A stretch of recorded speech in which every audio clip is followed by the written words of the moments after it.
Hey, welcome back. This is part two to our mock draft 2.0 where we just drafted and aka the results.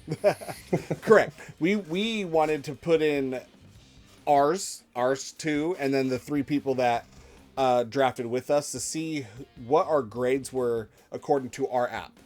And we'll throw it up on screen. We'll throw just them all up on screen, and from left to right, we're gonna go lowest to highest. And let's start with yours, because you got a 75, which is still playoff contending, but you got a 75. I'm not too worried about it. I think we might need to adjust the numbers a little bit for redraft because I think they're too similar to Dynasty, and obviously redraft and Dynasty are not the same format. So, but anyways, we could look into that. It says I'm weak at QB. I think it's because I only took one. Stafford's ranked low for whatever reason. I think he'll be fine. I'm not too worried about it. And then obviously I have a lot of question marks at receivers, so I get that that I'm average there. My running back room says strong. I'm happy with that. I've got 5 potentially starting running backs on their team, so it's hard to beat 5 starting with 12 teams. So, and then I took Kelsey. It says I'm weak. I don't know why they're so down on him. I know he's getting older. It's the value. It's the value that we placed on him, which a lot of us and a lot of other calculators agree that his value is dipping. Yeah, it is dipping, and I agree. But it's tight end. Tight end is so there can be 20 points separating the first tight end and the eighth tight end. So that's true. Really big deal. That's true. I agree with that. Not too worried about it. But yeah, no, I think you had a solid. Pick. The Stafford value, which unfortunately Stafford doesn't get a lot of love. But we're going off a trade value, which makes sense. Yeah. But you're still a balanced playoff team. Actually, all of us are balanced playoff teams. Like we said, we're probably going to adjust the redraft numbers a tiny bit because the next lowest guy, which got a 78, his QB's elite, running backs are elite, and then he's average at wide receiver and average at tight end. Yeah, so I would think that should be a little bit better score. But it's the first time doing the redraft, kind of checking it out. So, So yeah, there's always rooms for improvement. Absolutely. And we will take that and roll with it. So you got Brian at 78. I think, to me, his team is really solid, in my opinion. Let me see. I think his receiver room is the question mark for me, at least looking at it. Who was on his receiver room? I had Tet, I believe, and then it went to like Lemon, and then he had... his receiver room had more question marks, I think, or players that need to prove themselves, I think, before we can really go there. So I think that's why, I can logging back into sleeper. Yeah, no. So he started with Ted McMillan.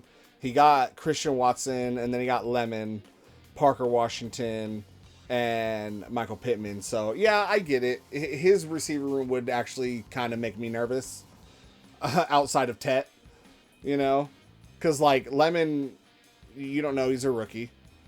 Mm-hmm. Parker Washington, it could be solid, but he's behind. He's behind a couple people. So, and then Pittman. You got DK there, but that might actually do well for him. Yeah, but you don't know. We don't know yet. We don't know. So I get it. His receiver room's rough, and then he got weak at tight end. I think likely and Juwan Johnson, like they're solid. They're serviceable tight ends. Yeah, honestly, unless you get the top 3 guys, you're kind of just trying to get as consistency as possible. Right, and I think they're serviceable. They'll get you a solid 8 to 10 points, and you'll be happy with it. So I get it. Right. The next player up, actually, the next 3 is me, Henry, and Stevie, and we all tied at 79. But what's funny is we all got different reasons. Like, if I pull up, because I can't see it on the recording, but Stevie got weak at QB, elite at running back, average at wide receiver, and strong at tight end, which his tight ends are Loveland and Gadsden. So he's solid at tight end. And then obviously he got Bijan Robinson, Kyron Williams, and Chuba Hubbard as his first 3 for running backs. and then picked up a couple flyers on like down the road.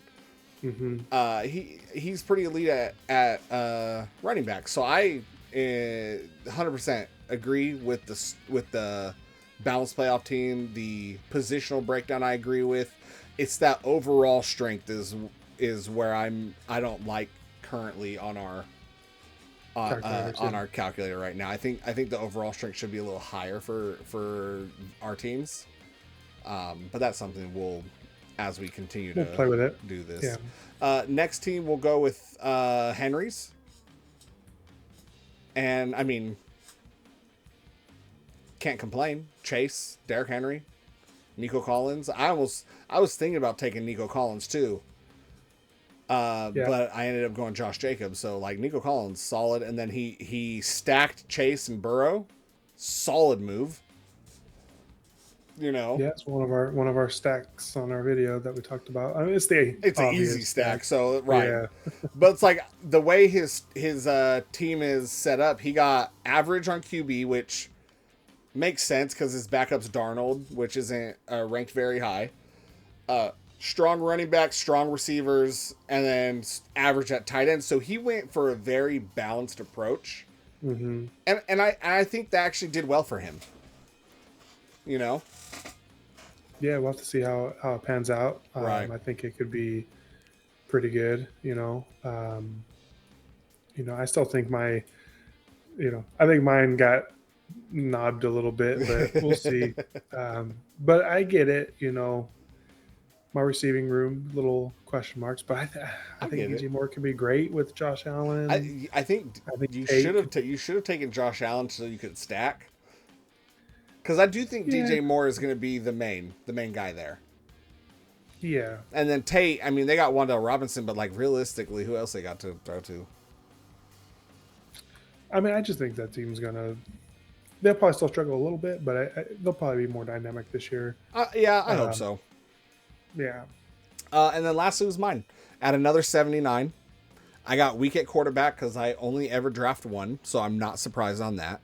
Elite at running back, which it makes sense with my first three picks, Gibbs, Love, and Jacob. So, like, I makes sense. Yeah. Average receivers. I think pivoting to McLaurin, doing Smith, McLaurin, then Godwin, I think is probably the reason why I got average. I mean, it's better than weak. So yeah, that's true. And then I got average at tight end, which makes sense with Kraft and Andrews as my backup. I think I would be 100% happy with this team. Oh, I like my team too. I mean, obviously I would have taken a defense and a kicker, but right. I wasn't paying attention. So right. You got Tank Dell at the end over that kicker. Yeah. Hey, I mean, he's cleared to practice. I'm curious to see how. I hope he can come back, man, because that was a bummer to see him go down the way he did. Now, other than that, like we just kind of wanted to show you the results, show you like how they worked out on our app.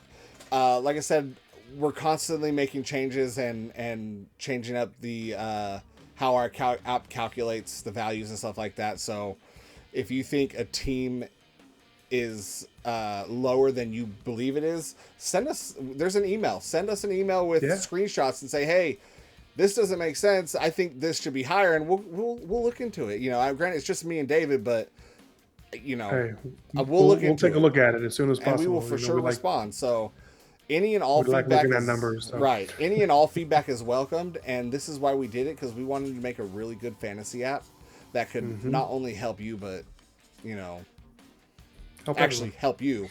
Actually, that is only to help you. Right. But other than that, I think let's cut it off. We'll leave it quiet or quick and easy. Sounds good. And you guys have a good one. I'll catch you guys on the next one. Take it easy, guys.